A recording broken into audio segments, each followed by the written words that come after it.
آیت نمبر 90۔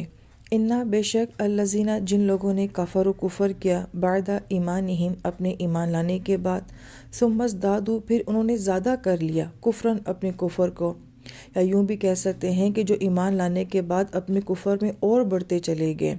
لن تقبلہ ہرگز قبول نہیں کی جائے گی توبتہم ان کی توبہ۔ اب چاہے تو یہ وہ لوگ ہیں جنہوں نے دل میں ایمان لایا مگر زبان سے نہیں مانے، یا پھر یہ وہ لوگ بھی ہو سکتے ہیں کہ جنہوں نے زبان سے بھی مانا لیکن بعد میں مرتد ہو گئے، اور پھر وہ صرف یہیں تک نہیں رکے بلکہ اس سے مزید آگے کہ وہ اپنے کفر میں مزید بڑھتے ہی چلے گئے، تو ان کی توبہ تو ہرگز قبول نہیں ہوگی۔ اور اولئک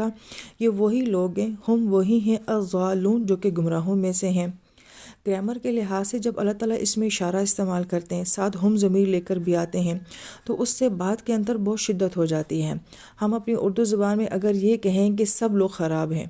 لیکن اگر ہم یہ کہیں کہ یہ جو سامنے بیٹھے ہیں یہ بہت خراب ہیں، تو ظاہری بات ہے بات کا مزاج ہی بالکل بدل جاتا ہے۔ تو اللہ تعالیٰ ایسے لوگوں کو نمایاں کر رہے ہیں کہ خاص طور پہ یہ جو لوگ ہیں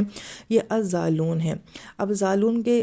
لفظ کو ہم جب دیکھتے ہیں تو اس کے شروع میں الف لام بھی آ رہا ہے، اسم کے ساتھ بھی بیان ہوتا ہے، یہاں پہ مد متصل بھی ہو رہی ہے، اس لیے بعض علماء کرام فرماتے ہیں جب الفاظ میں بھی شدت آ جاتی ہے، یعنی کہ تجوید کے لحاظ سے پڑھنے میں، تو اس کے معنوں میں بھی شدت آ جاتی ہے۔ اور الظالون میں جو مد ہو رہی ہے یہ مد متصل ہے، اس کے اندر شدت ہے، اس کو خوب کھینچ کے پڑھا جاتا ہے کہ یہ بہت دور کے گمراہ ہیں، بہت زیادہ ہائی لیول کے یہ گمراہ لوگ ہیں، تو اس لیے ان کو کہا جا رہا ہے کہ ان کی توبہ کسی صورت میں قبول نہیں ہوتی ہے۔